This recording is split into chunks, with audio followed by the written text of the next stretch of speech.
On This Week in Enterprise Tech, why is the NSA listening to your calls? How are they listening to your calls? And what can you do about it? Twiet on the set. Netcasts you love. From people you trust.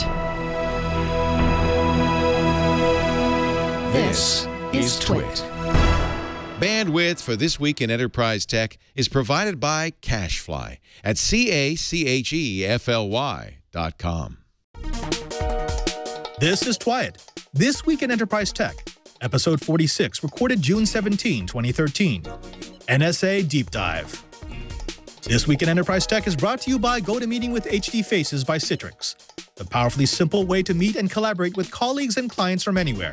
You can share the same screen and see each other face-to-face with HD video conferencing, even from an iPad. Sign up for your 30-day free trial today. Visit GoToMeeting.com, click on the Try It Free button, and use the promo code ENTERPRISE. And by Hover.com.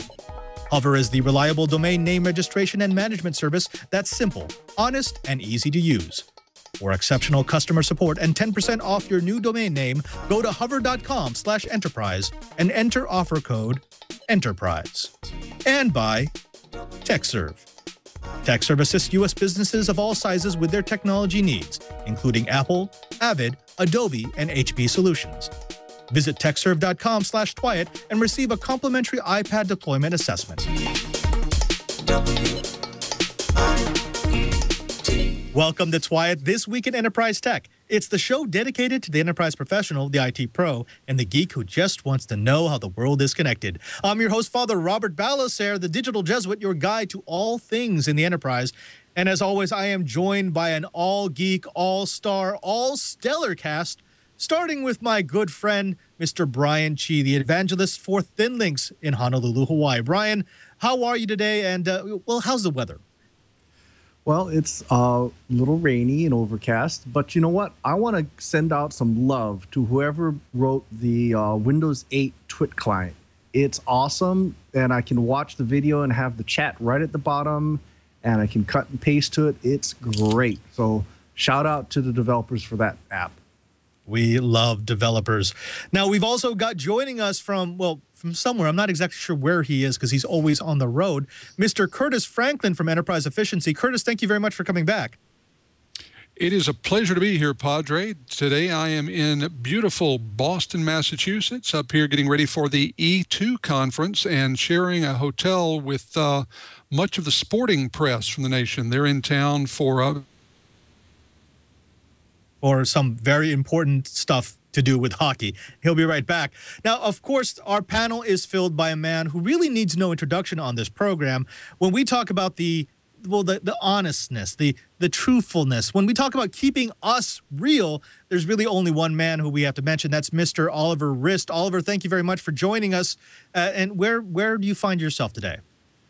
Clinically depressed, but other than that, I'm still in the Northwest, the sunny Northwest now. We have our 15 minutes of summer here, so I'm happy about that.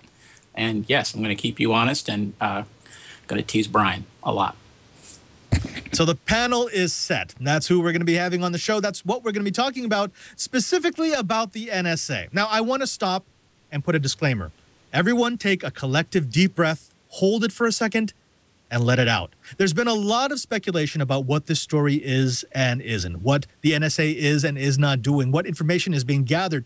We don't want to participate in the knee-jerk hysteria of that scandal. Instead, we really want to break it down. We want to give you a deep dive, geek-level, enterprise-level understanding of what's going on. So with that in mind, let's get to it.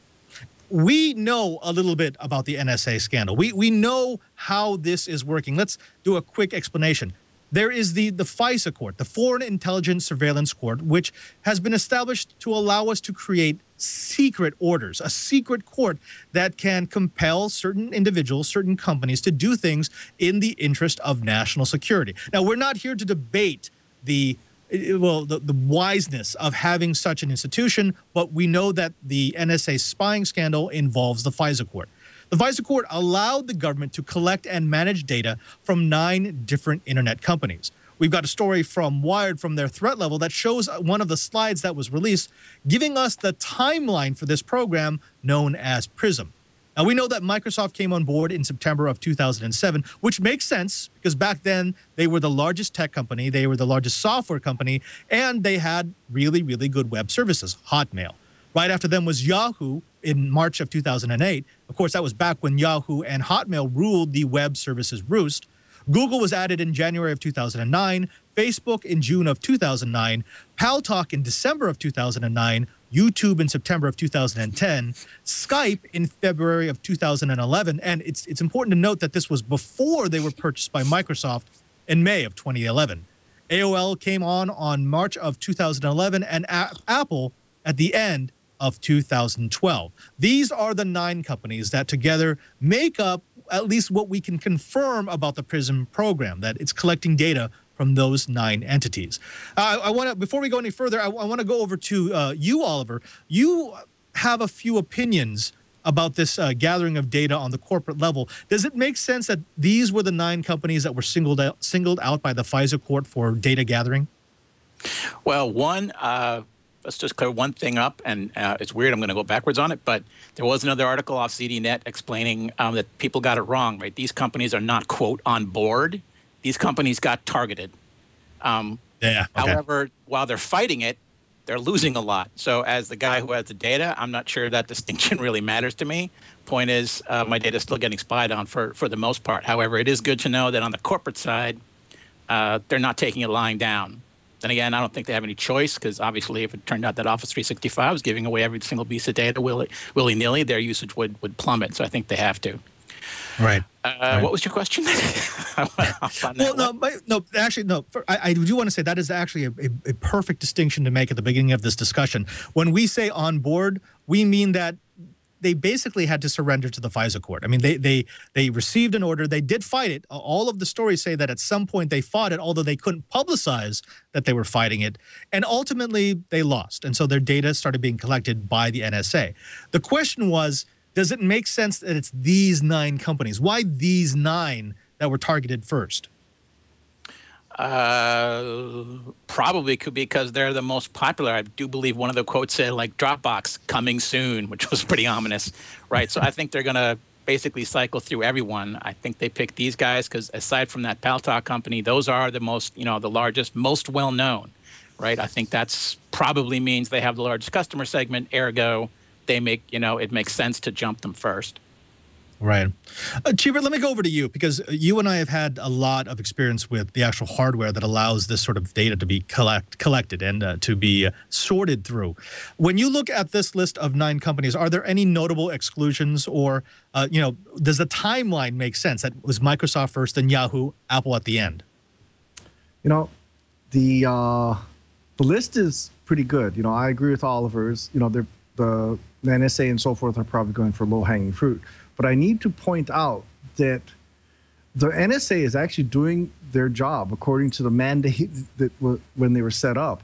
They are supposed to monitor communications in support of the military and intelligence agencies of the United States of America.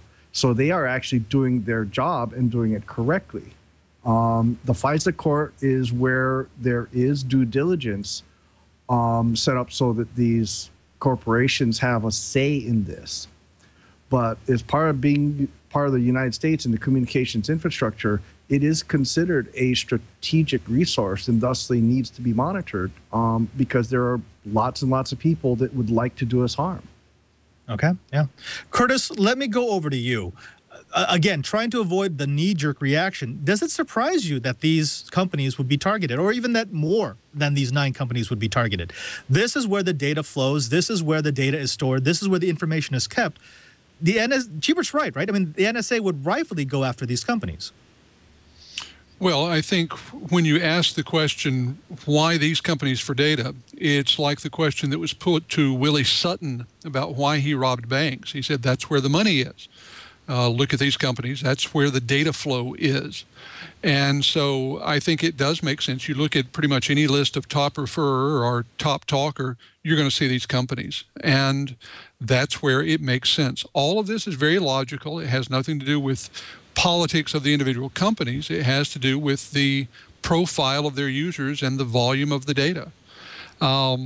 where you get into, I heard an interesting thing actually this last Sunday. Former Vice President Dick Cheney was asked about the metadata that's being sniffed on a regular basis, and he pointed out that according to court decisions that have come down, that data doesn't belong to the individuals whose traffic instigated the metadata. That's considered to be a business record of the companies involved. So there is an extent to which NSA and its supporters would say, hey, in general, this isn't private information that's being sniffed at all. The only people who should be complaining, if anyone's going to complain, are the companies, because it's their business data that we're looking at. Right, right. Now, I should mention that, and again, this is not confirmed, but aside from all the yelling and screaming about the NSA is listening to calls, is not listening to calls, is collecting this data, collecting that data, one of the possible scenarios is that the NSA was collecting data that would be stored in what one of our representatives called a lockbox for looking at later. So if, let's say they were collecting all the data about particular phone numbers, not actually screening through them until they found a reason to actually do it. This doesn't make it better. I'm not giving them a legal justification. I'm not saying that makes me feel any better about the spying program, but I think it gives a little bit of a clue into what the NSA was trying to do. Let me step a little bit back here. We're talking about these 9 companies, but I do want to also mention that several of the stories talk about how thousands of companies actually participated with the government, not necessarily giving customer info, but giving specs, giving different strategic bugs. Like, for example, there's a report that Microsoft has been sharing zero-day bugs with the NSA, which, of course, the implication there for developers is if you've got a zero-day bug that nobody knows about, you now have the ability to run an exploit against computers running Windows. We have information about Intel sharing McAfee data. Intel owns McAfee, and also giving to the NSA exploits that could possibly be used in trying to crack into secure systems. We've also got stories about how AT&T, Verizon, Sprint Level 3, and CenturyLink all provided taps after being indemnified by the federal government against wiretapping laws. So it's not just the 9 that were targeted. There are hundreds, maybe thousands of companies that participated in one way or another, either sharing data or sharing specs about their hardware and software that allowed this program to grow. Let me ask you this. I'm going to go with you, Oliver, first. If these companies are sharing information with the federal government, it stands to reason that they'd be getting something back, right? I mean, it's not just a patriotic move. You're not just going to say, well, of course I'm going to give this to the government. Wouldn't there be some sort of expectation of tit for tat? I don't see where you're getting that. They're being sued to do it. They're fighting it in court. So I'm not sure where the tit for tat is coming from. Right. Well, I'm referring to specifically there was a story, and again, non-confirmed, that Google received some confidential briefings on their servers being attacked by hackers in China. There was sort of an illusion drawn to this of saying, well, okay, Google, if you want access to confidential information, you're going to also have to play with us. Now, again, not saying that this is confirmed, not saying that this is exactly what happened, but it seems to me that there might be some incentive for companies to work with the federal government. Well, yeah, I mean, that's security based. I mean, I guess the NSA in that sense, taking Brian's tack would be doing their job, and Google should be listening since they're protecting us. It sounds like the way you're phrasing it, though, is like they're getting some kind of benefit from it, other than being briefed on, yes, Chinese hackers are trying to crack your servers, which I'm sure Google already knows. I guess the NSA might be giving them information on how they're trying to do that, which would be a good thing. One of the few good things I hear out of this. Okay. Cheever, let me throw over to you. I understand you've had a little bit of experience with this area of expertise, I'll call it. Actually, while I can't talk about the past experience, what I can talk about is every single corporation, in fact, even individuals in the United States can qualify for a certain level of access to confidential information if you are willing to go through a background check. And it is a light background check. you can join InfraGard, INFRAGARD. I think it's .gov or .org. Can't remember. You can get access to things. I actually get documents that are marked for government use only, but I obtain them legally through InfraGard. So I get to know about certain attacks that are coming down. In fact, when we were at Interop, I actually got a notice of a potential or probable attack that was going to happen within the next 12 hours. So it's most of the time very timely information, and it also gives you a path to cooperate with the FBI or the various government agencies, and well worth your time. Yeah. All right. Let me back up a little bit again, because we're talking about the data being collected. There's questions in the chat room from people who are asking, well, what exactly is being done with this data? Who's going to be analyzing? What are you doing with the metadata, the data points that you're collecting? Curtis, let me throw over to you, because I understand that you're an expert in a particular framework, a particular software that might have a dance involved with it that is really good at interpreting big data. What is that tool again, and what could you foresee plugging metadata into that tool would give us? Is it possible that you're referring to Hadoop, Hadoop, Hadoop, Hadoop, Hadoop? Absolutely, yes. What could this be used in Hadoop? How could this be used in Hadoop? Well, the big thing that Hadoop allows is correlation, and that's really what we've been talking about since 9/11.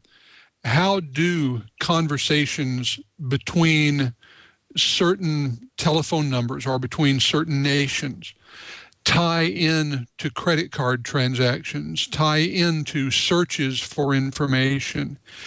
And if you had to put all of that together by hand, it's laborious and time consuming.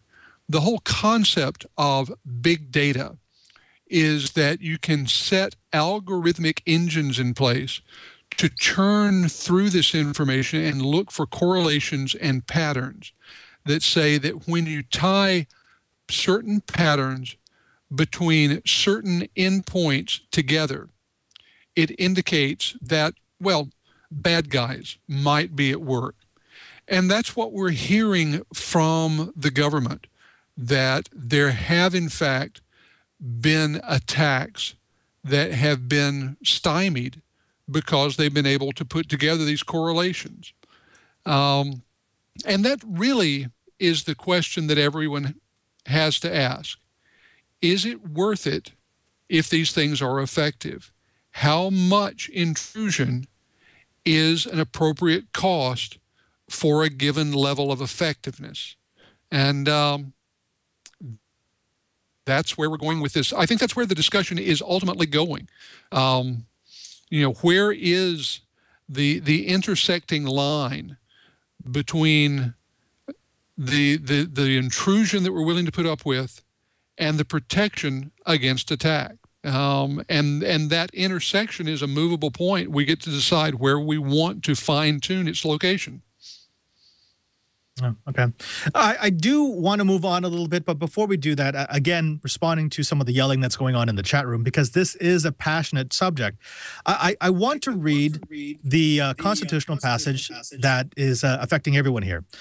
The rights of the people to be secure in their persons, houses, papers, and effects against unreasonable searches and seizures shall not be violated, and no warrant shall issue, but upon probable cause, supported by oath or affirmation, and particularly describing the place to be searched and the persons or things to be seized. Now, this is constantly reiterated every time someone talks about the illegality of the NSA spying program. There is really only one thing that's up for debate, and that is what constitute unreasonable searches and seizures. We're going to get right back to that right after this break, where we'll be talking about the actual technology that allows us to tap digital conversations.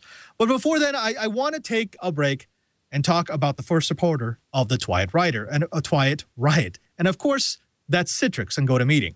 Now, summer is almost here.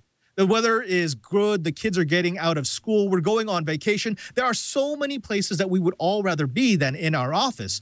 But we know that if we want our businesses to run, if we want our work to continue, well, we have to stay productive. We have to meet with our colleagues, with our coworkers, with our customers. We have to stay connected. That's why we use GoToMeeting with HD Faces, the powerfully simple way to meet and collaborate online. Now, with GoToMeeting by Citrix, it takes just a click to share your screen and work on documents in real time.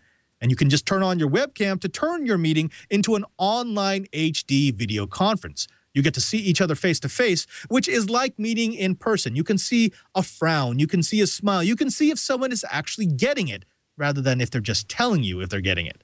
You can launch or join a meeting from wherever you are. That's one of the things that makes GoToMeeting so great. Wherever you are, whenever you need to use your computer, you can use your smartphone, your tablet, even your iPad to log in and communicate. You may have noticed that I am particularly enthusiastic about GoToMeeting.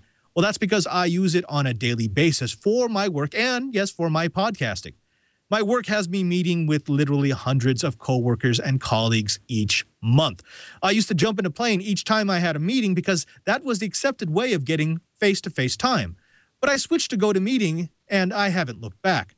Not only did it cut my travel time per month in half, but it allowed me to have more interaction with the people that I needed to collaborate with the most.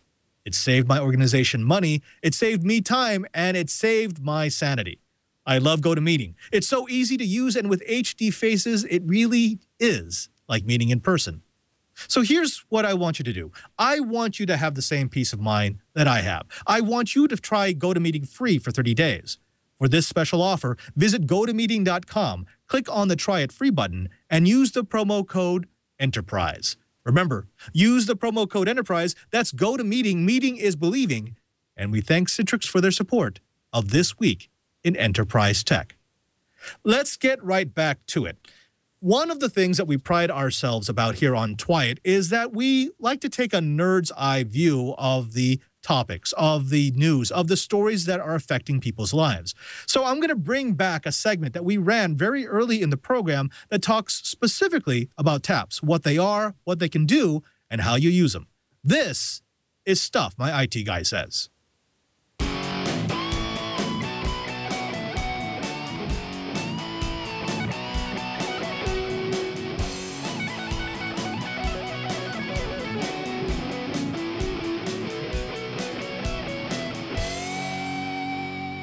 I'm sitting next to Aaron Ingerbretson from NetOptics, who's going to explain to us a little bit about what it means to get data out of your network. Aaron, thank you very much for coming on. Thank you for having me. Now, tell me, how do I get data out of my network, and why do I have to? The reason you're getting data off your network is to analyze that traffic, figure out what people are doing, if there's servers that are acting up and you need to take care of them. Lots of reasons to look at that network traffic. To do that, there's three major ways to get traffic off your network. Okay. Number one is you can put a monitoring device inline. Right. Number two, you can pull a span port off of the switch that you're all plugged into. And number three is to install a tap. Number one and number three sound similar in that you're putting a device into the network, into the connection between two different devices. Right. But we know that's not the same. What is the difference between number one and number three?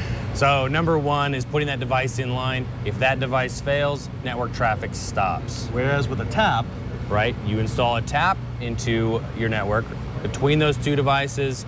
If anything were ever to happen, a power failure, doesn't matter, network traffic will continue to pass. And of course here at Interop, we would always, always, always use method number three because you don't want a single point of failure to take down the entire network. Exactly. Okay, now, that explains why I go with number three over number one, but what about number two? Explain this span port. What is that? All right, so a span port, this is a terminology typically used with Cisco switches. Okay. It can also be used a mirror port, more commonly known if you have an HP environment, right? Which basically means you're taking that traffic going on that switch and you're sending it over to another port. And then that port has all the replicated traffic you then forward to your tool. What are the distinct advantages and disadvantages of spanning or tapping? All right. So spanning is very simple to, it's very simple to set up. A few commands, boom. A few commands and you're done. You know, a tap, plug it in, you're also done. Everyone uses spanning, and spanning is still used even in a tap environment. There's still valid reasons for it. However, there are a lot of limitations now to span ports, such as a switch is made to switch packets back and forth around the network. It is not made as a monitoring tool. So if you oversubscribe or you start to really use the CPU cycles on that switch, first place it's going to drop packets is to the span port. Right. Which is great if you're the network guy, really bad if you're the monitoring guy. Even though we use both spanning and tapping, we understand that you're going to want taps in place, because if there starts to be a network event, if you are oversubscribing a switch, if you are overloading a particular segment of the network, that's not the time to lose your monitoring. Right. Right, okay. Right, and one other big reason to go with a tap instead of span is when there are CRC errors or there's errors going on within your packet, Layer 2 switches are made to drop those packets and request that packet again, saying something is wrong with this packet, send me another. Well, if those keep happening and the switch keeps dropping them, how is the monitoring guy ever going to know what's going on? Because of the function of a switch, it can actually disguise some of the network problems that a tap could pick up. That's right. Now let's focus on taps, because, well, NetOptics and taps are almost synonymous. You were involved in taps way back. It's in your DNA. Explain to me what the philosophy of taps is for NetOptics. All right, well, so the philosophy for taps is not to be a point of failure in your network. Build these things robust. Right. If you even notice on a fiber tap, there is not even a power supply. These things just work. It's adding like 6 inches of cable. And what we're doing is we're splitting off a portion of that fiber light and we're sending out to the monitoring tools. Right. Yeah, and I actually even works the same way for the copper, which is it's got power adapters here, but if you were to pull these off, you could still pass traffic through. It's again, it's designed not to be that single point of failure within your network. Exactly. Could you please explain the differences between the different types of taps we've got on the table? We've got this one tap that has 4 ports. It has AB. We've got a fiber tap that seems to be the same, and then we've got a different type of tap over there. What are the differences between styles of taps? So let me show you on, say this is our fiber, this is a 10 gig fiber tap right here. This is what we're using in the show this week. So what you have is, you have A, B, and that is your network device 1 and your network device 2, and you sit between the 2 network devices. That traffic on A is replicated out the A port here, and on B, replicate out the B port. So now you have these 2 ports, which are both transmitting data. Okay, so you could see one side or the other. Right. Now, I could see the usefulness of that, but really, why would you want to do that? Why would you want to split the traffic like that? Well, a lot of people don't really understand that on a 1 gig link, there's a potential of 2 gig of traffic. Right, that's it both ways. Right. If you were to combine the 2 and you were to max out each direction, you wouldn't get all the packets. Right, that whatever you're looking at on that one port would just be dropping packets. And that same philosophy is continued in this. We've got A, B, and then we've got AB, so I can watch each direction at line speed. Right. Now that tap is slightly different. Explain that. So this is what we call an aggregating tap. Okay. So this is where we take the traffic from network device A and network device B. We replicate it out 1 port. So by doing this is great for a field application. That's right. I was just thinking that. Yeah. Right? You want to look at the traffic, you can tap it, and your laptop only has 1 NIC on it. So now you're going to see both sides of traffic on 1 NIC. Different taps for different needs. That's right. All right. Now, we are going to be doing a further review of these taps. NetOptics was nice enough to send a few to our lab, and we're going to show our audience exactly what kind of data they can pull off using tools like Wireshark. I'm Father Robert Ballasare, and you've just been learned.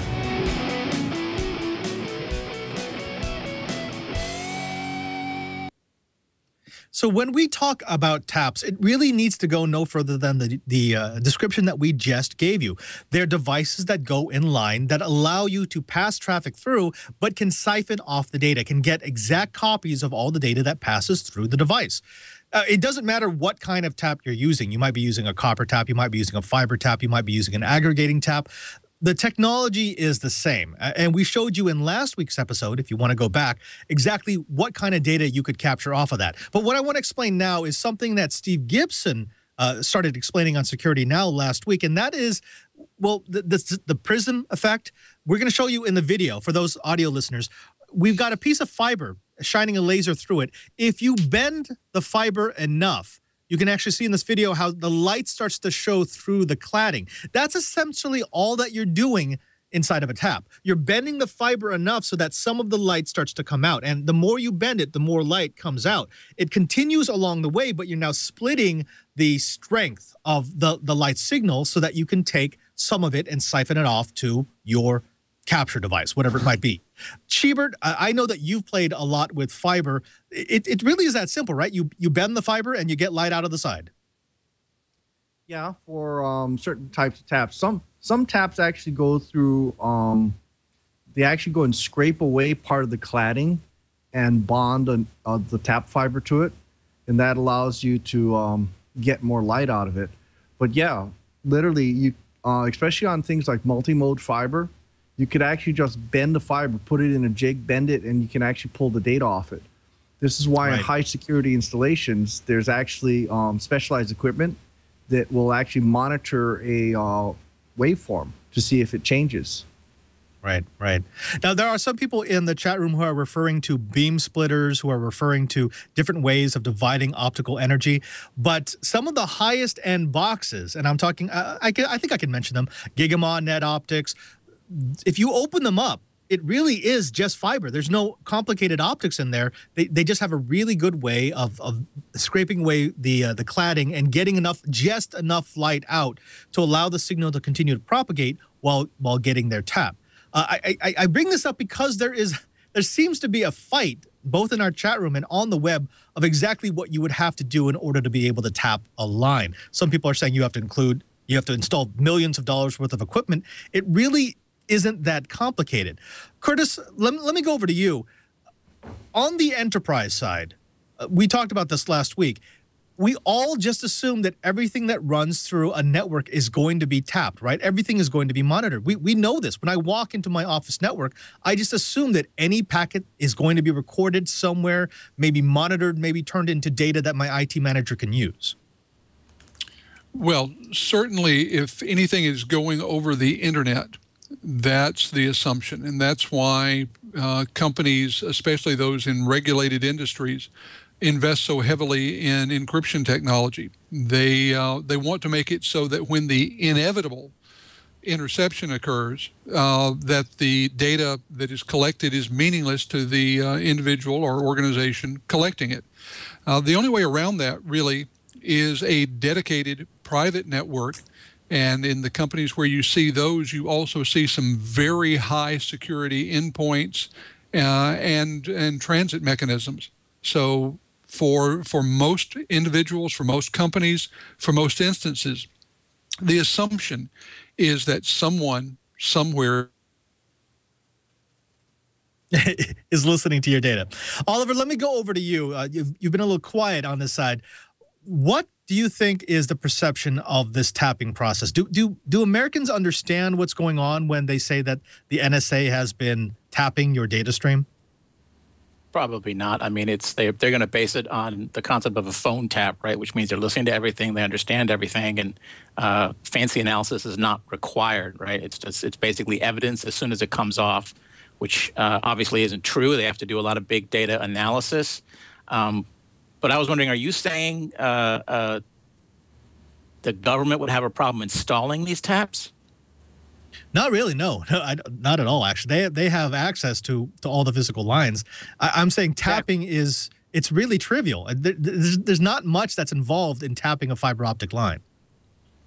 No, and I mean they wouldn't really need to tap to put down their own taps, right? They have the right to request that information from whoever they want, and they have the right to do it legally. So for them, it's really just a matter of analyzing the data.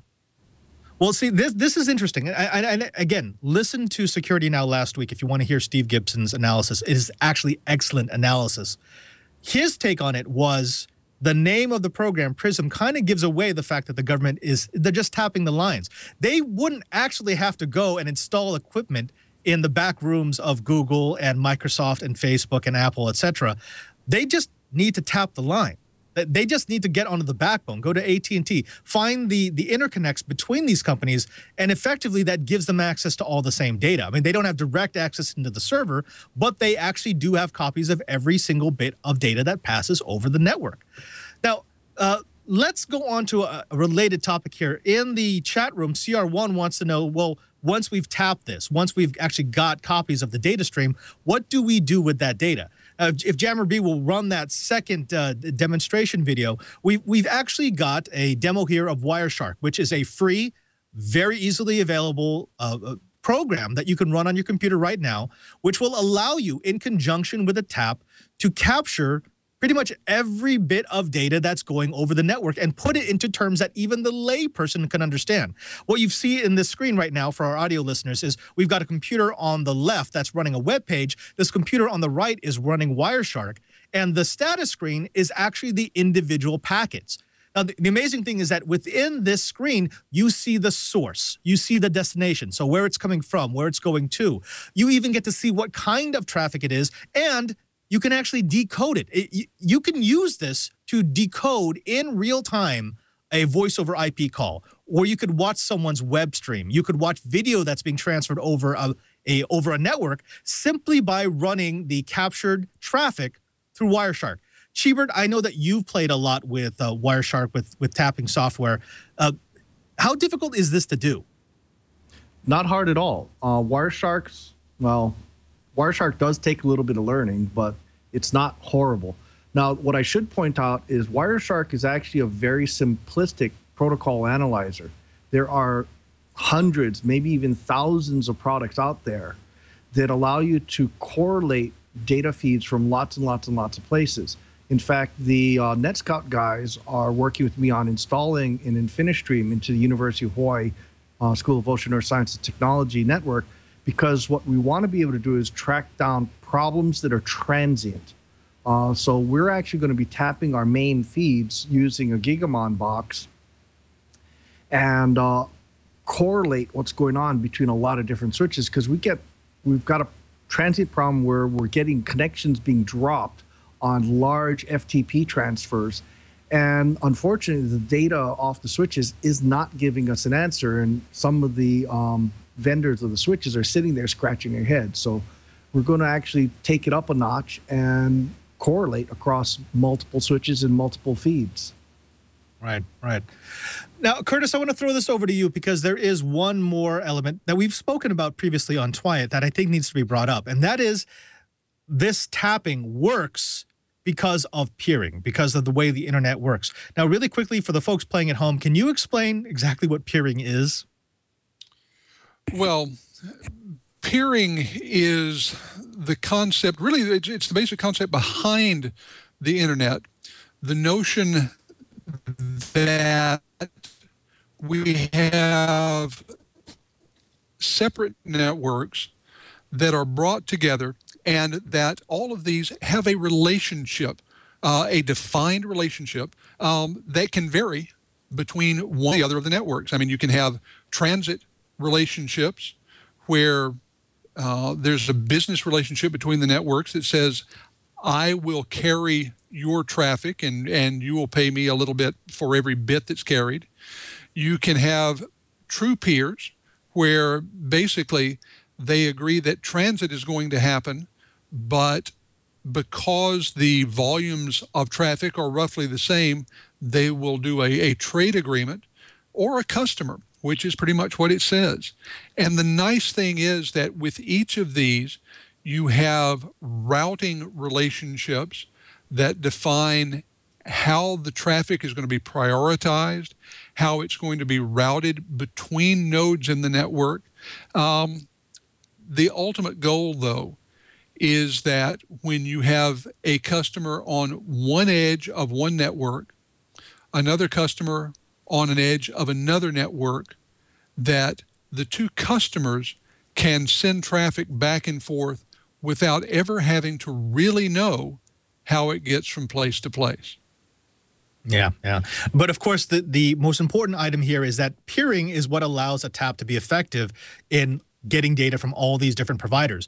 There is a common misconception that I did not realize this until I started jumping into forums. Some people think that when I connect to a server in New York, that somehow there's a direct line between me and the server in New York. We know, if we're network administrators, we know that that's not the case. I'm actually jumping through several, maybe dozens of different networks in order to get to that server and for that server to get back to me, all the while being routed via BGP in order to get the data to where it needs to go.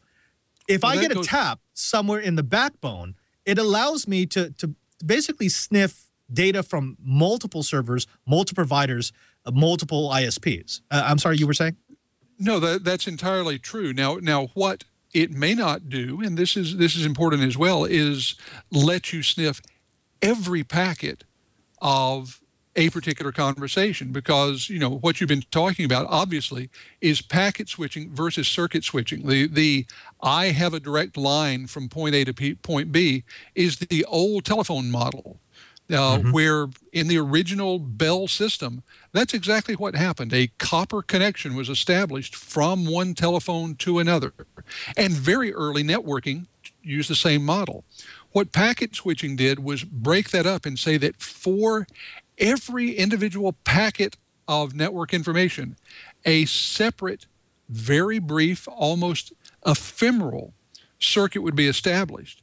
And no two packets may have the same transited path. So it's very easy, as you said, if you put a tap on one of the backbones, to get individual packets and its related metadata, that's important, from billions upon billions of conversations. What you may not get is the total conversation of any one of those. There's a good question from Cake Interface in the chat room about, does SSL protect us from sniffing? It provides rudimentary protection, but you can still get metadata because the routers still need to be able to understand the basic TCP IP protocol. They need to know the destination address and the source address. So I can still capture that even if I can't read the content. Now, let me go over to you, Oliver. One of the stories that we covered last week was about how the NSA was creating a brand spanking new data, or how they've created a brand spanking new data center in Utah. It's a $2 billion facility. It's got 1 million square feet. It makes sense that it's filled to the brim with storage and servers. When we start talking about all the data that could be pulled off of the various taps around the backbone of the internet in the United States, it seems logical that the NSA would need a facility like that, yes? If they're analyzing all those streams, hell yeah. In fact, I would think they need multiple versions of that, and we probably only know about the one. Oh, careful. I don't want to get too tinfoil hatty. But that actually is a large part of the discussion, which is, well, if this is the information we know, what don't we know? Now, I want to pull away from this. Next, we are actually going to be talking about the practical implications of the NSA spying program on the enterprise, on tech in the enterprise, how we should be running our privacy, our security policies. But before that, I do want to take some time to talk about our second sponsor, and that is Hover. Now, are you looking for a reliable, honest, and yes, honesty is a big thing these days, domain name registrar and management service that is easy to use? If so, well, then you gotta check out Hover. Hover makes it easy. They believe that everyone should be able to take control of their online identity with their own domain name, and they make it easy for you to do so. Hover takes all the hassle out of owning and managing domain names with smart, easy-to-use, friction-free, and powerful domain name management tools. Hover is all about honesty. You see, they don't believe in heavy-handed upselling or aggressive cross-selling. They don't believe in hiding functionality or requiring extra payment for things that should be free, should be included with your domain name management. Things like who is privacy, subdomains, and URL forwarding. Hover keeps it real. They only offer services that enhance the domain name experience. They only partner with companies that they believe will offer their customers the values and the good things that Hover is known to provide on its own. Hover Email makes it easy and affordable to create a memorable email address and eschew the impersonal free email web addresses. They also offer you choice, and boy, do we love choice. They give you 23 TLDs, top-level domains like the popular .com, .net, .org, as well as .tv, .pro, .movi, and .biz. They also offer the most country codes, TLDs like .ca, .asia, .us, and .uk. Now, many .com addresses are no longer available these days. That's why Hover offers a huge selection of .net addresses, as many as you want. There are a lot of unusual .whatever addresses that you can also choose, but .net is really the alternative to turn to, and Hover recognizes that. Now, Hover is here for the long haul, which is important anytime we talk about a domain name registrar, because you don't want a fly-by-night outfit. They offer excellent online help, support documentation and tutorials, covering everything from domain names to setting up redirects and domain forwards to pointing DNS to the most popular web hosting services and much, much more. Hover offers no hold, no wait, and no transfer phone support. Call 1-866-731-6556 Monday to Friday, 8 a.m. to 8 p.m. Eastern Standard Time, and you'll be speaking to a live person who is empowered and eager to help. Hover is also a part of Two Cows. For us old geeks, that's actually huge street cred. It's a company that's been around since 1994, and that is one of the largest domain name registrars in the world. So here's what we want you to do. We want you to visit Hover today at hover.com/enterprise and see if they might offer a solution that's for you.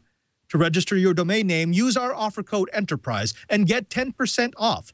That's hover.com/enterprise, and we thank Hover for their support of This Week in Enterprise Tech. Now let's get right back to it. What does all of this mean for the enterprise? Now, there's going to be a lot of fallout. We're still shaking out exactly what's happened. We're trying to figure out what's going on with the spying program. But, well, with Google and others insisting that they haven't granted backdoor access to their servers, my question to the panel is, if trust is the currency on which tech companies build their business, have they just lost all their currency? Let's start with you, Cheever. Sorry, I was actually paying attention to the chat room, so I'm going to need that question one more time. Well, if trust is the currency on which tech companies build their businesses, have they lost all their currency? If we don't trust them, if we don't think that their web services are going to be as secure as their EULA says, who's going to use them? You know, I'm going to actually answer that with another question. You know, how much do you trust your telephone company? How much do you trust your cellular carrier?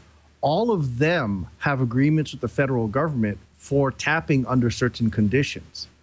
So if your ISP is tapping under certain conditions and providing the government with the ability to go and dive deep, do more than just metadata, does that break the trust? I don't know. A lot of the people that I've been talking to don't seem to mind it that much as long as there's no abuses. Now, the big question is, how do we judge abuses? Who watches the watchers? And that's why I'm hoping our friends in Congress are actually paying attention to this issue. All right.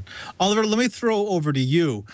Trust is an ephemeral thing. Once you lose it, it's really, really difficult to reestablish. Sometimes it's impossible. Do you think it will change how we use web services, cloud services, if now we're wondering whether or not that service is turning our data directly over to the government? Yeah, I'm expecting to see a big dip in corporate cloud use, right? I mean, Office 365, even cloud services, let alone cloud computing. I expect a lot of conservative businesses to just say, "Hey, I'm gonna back behind my firewall now. I'm gonna hire more security guys. I'm gonna beef up my firewall systems, and I'm gonna keep my data private as much as I can." Out in the cloud, I mean, ever since cloud started, there have been worries about security in the cloud. Now with this out there, yeah, I'm expecting at least in the short term to see a serious dip in enterprise cloud computing initiatives. Oh, I love this. Great. Good. This is where the discussion is going to lie. Curtis, let me throw over to you. Back in episode 20 of Twiat, we started talking about the privacy concerns, how the privacy concerns in the cloud could kill a multi-trillion-dollar industry in its infancy. What do you think about what Oliver just said? Is this going to curb cloud services? If I can't trust that my documents are as secure in the cloud as they are on my hard drive or on my network, naturally, as an enterprise, I'm not going to want to store it in the cloud, right? Well, the place where I see this having a real impact is on international cloud adoption.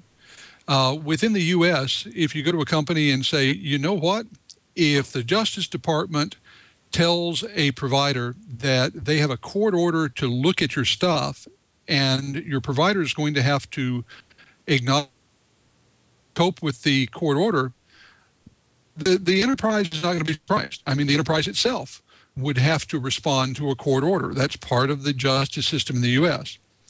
Where it gets interesting is international cases.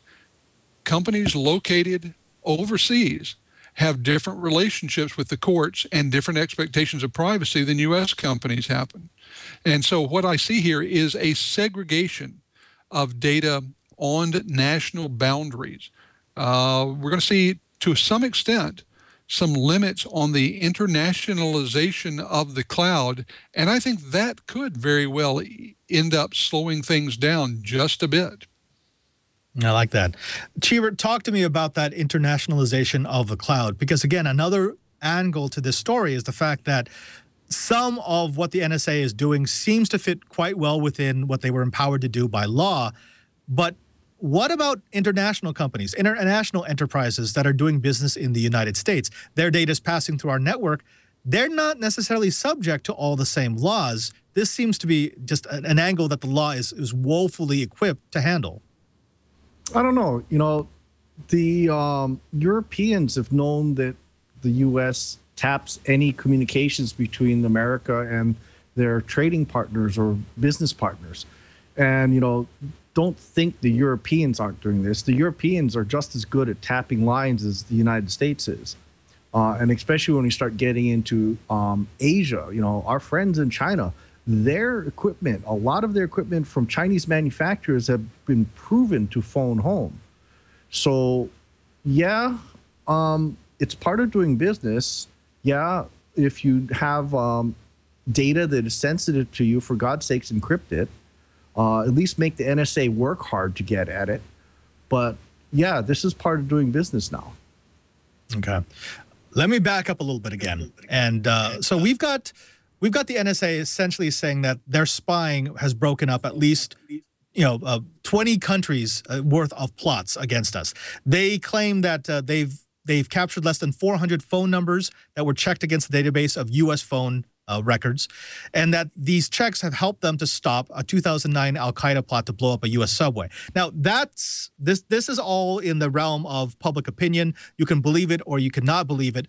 But I think what the four of us are trying to get to is the idea that we now have to look at how this is going to change the way that we do business, how we are going to set up our networks. My question to you first, Oliver, is this. For the longest time, we have had the technology to encrypt our data. We've had the technology to encrypt our emails, to encrypt our files, to really put into effect the trust no one policy, make sure that it is as secure as possible. Why is it that you think that so few of us have actually done that? This bites us each and every time. This was even before the NSA spy ring was exposed. When we were talking about cloud services, there was always this threat that the United States government would come in and confiscate a server or confiscate a hard drive. That would all go away if we were all encrypted, right?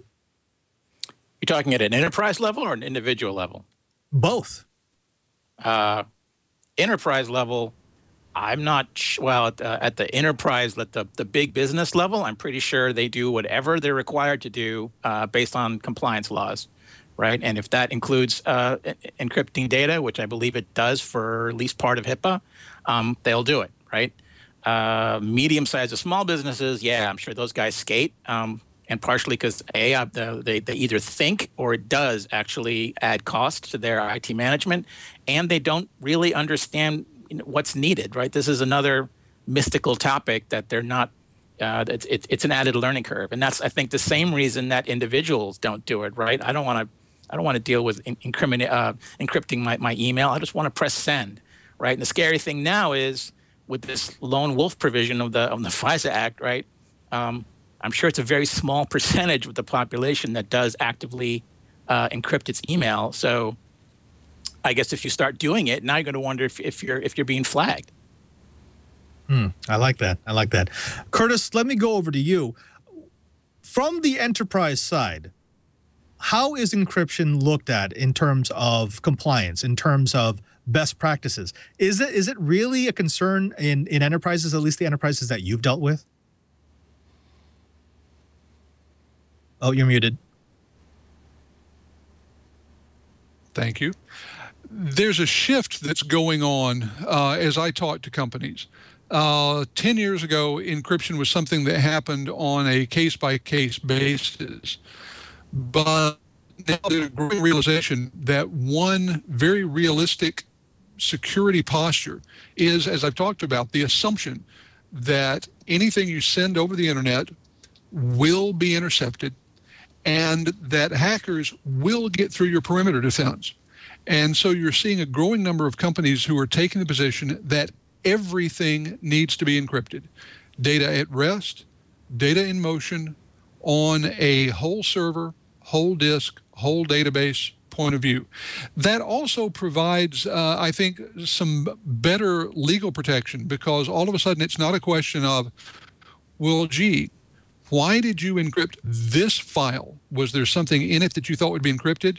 Now companies are saying, no, our policy is simply to encrypt everything. And that way we don't discriminate between types of data, particular files. We simply encrypt everything. It's, in some senses, another aspect of the data retention policies. You know, to say all email will be deleted after X number of days. We'll go back. We will not keep copies of archived email files beyond a certain number of days. As it turns out, it's very convenient for e-discovery, and if it's part of the overall corporate policy, it's not something that's liable to fall under particular legal scrutiny. Right, right. Cheebert, I want to shift this up a little bit. There has been a lot of disdain throughout the United States among some of the technorati that so many Americans seem to be okay with this. We really don't care. I mean, fine, yeah, look at my tweets, look at my email. It doesn't matter to me. It seems to be the purveying feeling that, yeah, it's kind of creepy that the NSA is spying on me, but it's not one of my top concerns. Now, on the other side, you've got the people who are always quoting Benjamin Franklin and saying those who are willing to give up some of their privacy in order for some security deserve neither.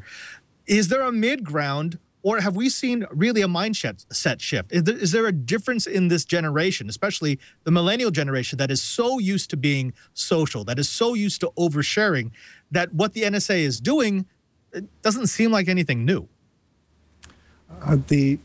My problem with a lot of the social generation is they keep forgetting how much is shared. You know, regardless of people tapping, you know, people keep throwing too much stuff onto Facebook. I keep telling my students to shut up. Anyway, getting on to the fact that, you know, everybody's used to everybody listening. So maybe the world is changing. You know, I'm really not sure, but I will say the general public, if it gets slapped in the face with, I'm listening to you, you know, they have a problem with that. But as long as it doesn't bother them, as long as it's not abused, a lot of people don't seem to care anymore. You know, is that a change? Yeah, probably. Is it a change for the good? I'm not sure yet. I'd kind of like to think that, you know, if I have a private email with my wife when I'm on travel, that it stays relatively private. You know, I'd like to, you know, have people not know that maybe that latest proctologist exam showed up something nasty, and I'd like to break that to my friends privately. But for the most part, I really don't care that much anymore. Oliver, what do you think? Do people just not care? Is this a big story for a previous generation, but a non-story for the current generation? Oh, you're muted. Man, we're all forgetting that. Sorry. Yes, I do think most people don't care. I definitely do not think that's a good idea. And the reason I don't think it's a good idea is I have these arguments with my father, and he's, you know, the old school, says, hey, if they're looking for terrorists, you should just let them do whatever they want. And my point back is, great, today it's terrorists, right? But when you say the term bad guys, it's a pretty vague term, so they can pretty much redefine that term any way they want sooner or later. So this could be turned to all kinds of crimes. It could be turned to all kinds of different sorts of people. It could be it could be an ethnic thing. It could be various. I mean, I can't even think of all the different ways. Right. By the time it gets turned that way, it's too late to stop. Right. If you're going to fight it, we got to fight it now. and that's a legislative issue, right? We have to get a little more political. Ooh, okay. Well, we're going to be right back to talk about whether or not this is a legislative issue. But before that, I want to take time to talk about our last sponsor, the last sponsor of the Twiat Riot. And of course, that's TechServe.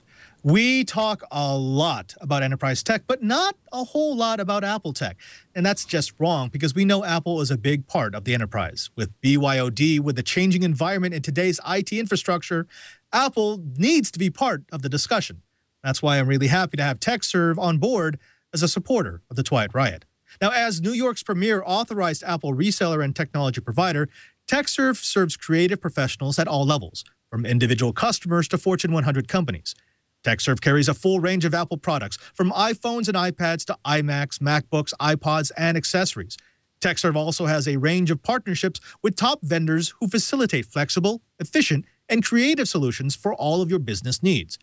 TechServe assists businesses of all sizes to deploy Apple, Avid, and Adobe solutions throughout the United States. Whether you're already committed to iPads or just getting started, from sales to support, process to practice, TechServe can help. Now, some amazing technology solutions are being deployed on iPads right now. If you've been to the Delta terminals in LaGuardia, Toronto, or Minneapolis, you may have noticed that nearly every seat in the terminal is equipped with an iPad. Travelers can now sit anywhere in the terminal and receive real-time flight updates on their iPad, or use them to order food, play games, browse the internet, and check email while they're waiting. Over 1.5 million visitors use these iPads in Delta's terminals just this past year. The result has been a double-digit increase in food and beverage revenue and the highest customer satisfaction scores of all participating airports. OTG Management is the hospitality company behind Delta's terminals. They've turned to TechServe to provide, configure, and install the world's largest deployment of iPads, a number that just keeps growing as they add new terminals. And TechServe really was the natural place for them to turn, because they sell, support, personalize, configure, and manage massive iPad projects. It's what they do, from the Delta terminals to a school with 700 chef instructors to an operation that delivered personally configured iPads to 3,000 cable technicians. TechServe is able to do full lifecycle management for all of your technology needs by providing the devices that you need, getting them up and running, teaching you and your staff how to effectively use them, and maintaining them so that they're working efficiently. TechServe also provides ongoing support so that if your enterprise has a problem, help is never farther than a phone call away. If you're considering adding iPads to your business, why not ensure the project's success with the world's most experienced partner? Now, if your business is considering integrating iOS technology at your workplace, then contact TechServe today and receive a complimentary iPad deployment assessment. Visit techserve.com/Twiat, and TechServe will help you assess your current or future iPad needs and give you advice to make it a success. That's techserve.com/Twiat, techserve.com/Twiat. And we thank TechServe for their support of This Week in Enterprise Tech. Let's close it out with the bombshell that Oliver just dropped on us. Is this a legislative solution? Cheebert, it seems to me that there's a really, really good parallel between what's going on now and what we saw in the recording industry, the RIAA and the MPAA, where some people are crying for a legislative solution, whereas you have technorati who are saying this goes beyond legislation. This technology is now too easy for you to say that this is acceptable and this is not. Do you see this being a legislative solution, or is this something that needs to go beyond that? Does this have to be a cultural change? Does this have to be a technological change? Or does this have to be, as I have often said, the responsibility of the individual person and business to make sure they are responsible for their own data security and data integrity? You know, the question really is, can people behave without rules? We've seen it over the millennia that most people, if they don't have rules to fall back on, will tend to misbehave. So, you know, just look at the 10 Commandments. So maybe what we need is we need a set of rules that people can say, hey, this is what the expected is of a citizen, and the expectation is blah. So yeah, maybe we do need some legislation to lay down what is expected of a citizen in this day and age. I like that. Curtis, we've got Beatmaster in the chat room who's saying, the moment law enforcement of any kind has to break laws to enforce laws, especially in a preventative use case, they lose their integrity and reason of being. What do you think about this? Is this a legislative solution? Is this an attitudinal solution? Is this a technology solution? What are we looking at here? Well, I think ultimately it has to be a legislative solution because the legislative branch is what granted the power to these agencies to do what they're doing. The real problem that we're seeing here is one, and Chibert mentioned this word, expectation.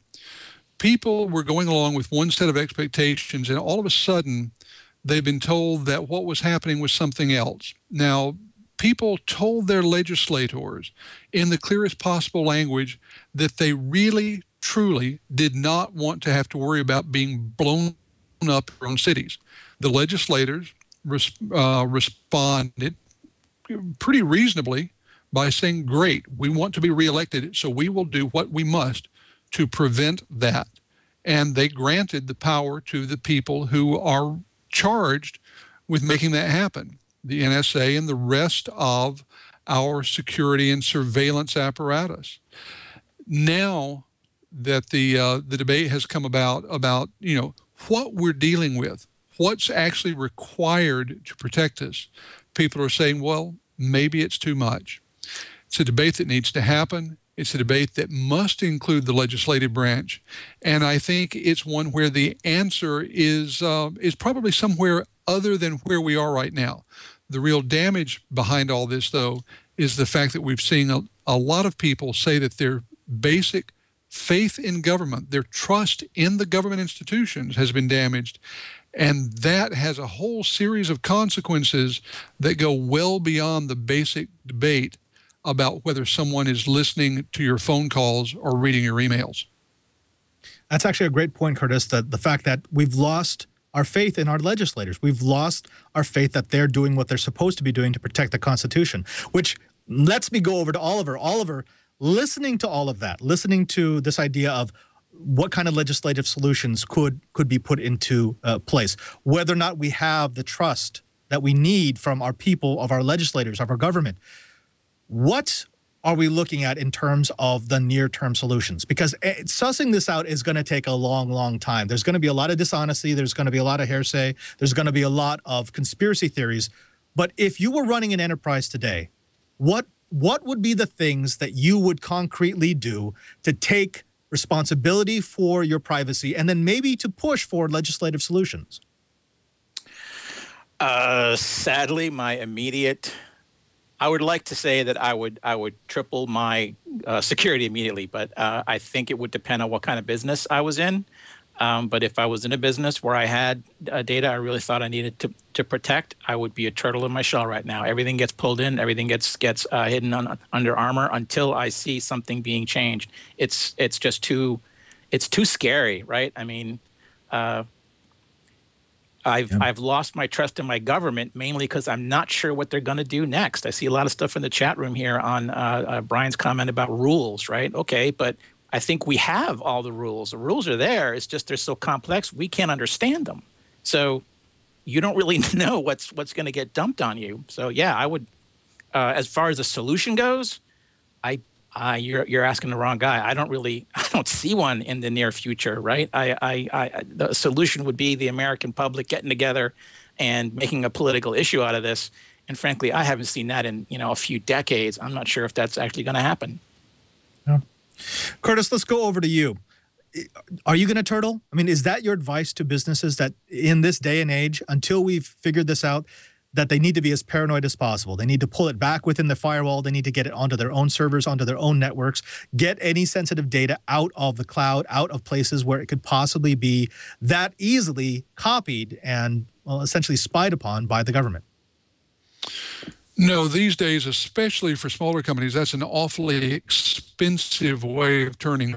I think that the right answer is to encrypt everything, both at rest and in motion, and take reasonable precautions and understand that your data is going to be sniffed, your firewalls will be breached, whether by those who have a court order behind them or not. Therefore, the only reasonable posture is to make sure that when the data is intercepted, it is of as little value to the people intercepting as possible. Encrypt, encrypt, encrypt. Actually, I love that. I love that we're all sort of going in the same side. We've all seen how easy it is to tap something. It is incredibly easy to get a hold of the data stream, and so we're all kind of retreating into our shells. Cheebert, what about you? What kind of advice would you offer? That same scenario. We know that it's going to be a while before we get any sort of legislative solution, and even if we do, it's probably not going to make sense immediately. What would you suggest for the small business, for the enterprise, for the campus, like, for example, the University of Hawaii where you reside? What kind of measures should be taken to protect data security? Actually, I'm going to shy away from a technological solution. You know, encryption is good. I encrypt a lot of things already. However, the complacency of the U.S. general public, or actually the complacency even of what I've seen traveling throughout Europe and so forth, is that everybody seems to hate their government, but they're not willing to step up. I've personally sponsored 2 bills in my state legislature, and it's not hard to do. In fact, if you go and talk to your representative, they are dying for citizens to come up and help them introduce bills. You know, that's why some of the bills that they introduce are crap, because they're working in a vacuum because the general public just doesn't talk to them. Show up to the hearings, testify. For God's sakes, Hawaii even most of the states actually have an app now for the iPhone or iOS or Android where it actually has contact information, contact methods, and even guidance on how to sponsor a bill. For God's sakes, get involved, because if the government sucks, it's because you voted them in. Get off your ass, get involved with government. You know, I think we're going to leave it on that. We've got a very nice diversity of opinions here. Everything from the technological solution to the attitudinal solution to the legislative solution. And I think that's really where we have to be. This is a complex problem that involves many different things. It's not just technology. It's not just our willingness to be monitored. It's not just our desire to be safe. It has to do with how we consider ourselves a society and the rules within that society. I think we're in a good spot. I want to thank our panelists for sticking around for the best dang podcast in the universe. That's right. I actually called the NSA. They've been monitoring. We really are. And well, let's give you a little bit of shout-out time, starting with you, Cheebert. Cheebert, what's going on? What do you think the Twilight Riot should know about the Geek in Paradise? Well, the Geek in Paradise is probably going to be changing the Twitter handle on the bottom third, probably the next time we go live again. And we're going to start actually ramping up things for Thin Links, because I am going to be shipping out the review units hopefully next week. Ooh, we love review units. What about you, Curtis? What's going on the East Coast, or I forget where you are again, on the road with your Wi-Fi connection? Well, I'm in Boston at the E2 conference this week. If anybody's here, would love to meet them. If not, please follow my live coverage of this conference, all about collaboration and social media, over at Enterprise Efficiency. I'm going to be hammering away at the keys for the next couple of days. After that, I get to stay in the swamp for a while, and boy, I'm looking forward to that.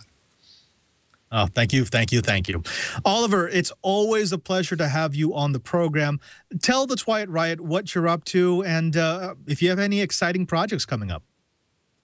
Actually, I finally do. So I have 2. One, I'm moving back east. That's a major thing for me, and you guys don't care. But the second thing is I'm working actually with Brian to do a private cloud head-to-head if we can manage it, right? And that would be what, Brian, we said sometime in the fall/winter. A, I'm looking forward to the test, and B, I get to do it in Honolulu on someone else's dime, so that's very psychable. We love it. Thank you all to the panelists. You guys are superstars. I mean, we wouldn't have this kind of a discussion if it weren't for the fact that you're so well-versed in technology and legislation and pretty much everything else that a geek would like.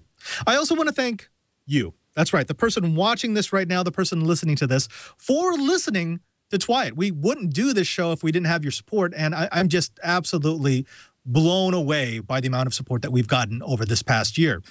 Now, we want to do something special for you. We want to give you each and every single episode of Twiat automatically. That's right, every week, delivered to the device of your choice. If right now you go to twit.tv/Twiat, you'll be able to find all the different ways that you can have every episode automatically delivered into your iPhone, your iPad, your iPod, your Android phone or tablet, your device of choice. We make it easy because we want you to get all the Twiat goodness that you want. Also, did you know that we have a YouTube page?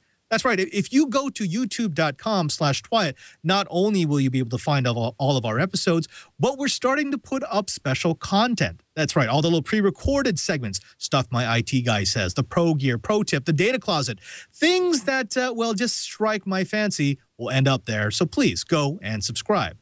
Also, you can follow me on Twitter at twitter.com/PadreSJ. Once you follow me, you'll be able to find out what we're doing every week, and you'll also be able to find out what the Digital Jesuit does in his time off. Spoiler, mostly sitting around eating candy. Also, did you know that we do this show live? That's right. Every Monday at noon Pacific time, we get on at live.twit.tv, and we bring you the best dang enterprise podcast we can. And if you're watching it live, why not drop into our live chat room? That's irc.twit.tv, where you'll be able to partake in the experiment that is twit.tv, filled with some of the most brilliant engineers, some of the funniest chat realmers, and yes, some of the most entertaining trolls. Finally, thanks to Cyberdog in the chat room, to everyone back at the Brick House who makes this possible, Karsten Bondi, my super producer, John Stolanina, my TD, who is standing in for Jason Howell today, who is away with the flu, and of course, to you. I'm Father Robert Ballasare, reminding you that if you want to know what's going on in the Enterprise, just keep Twiat.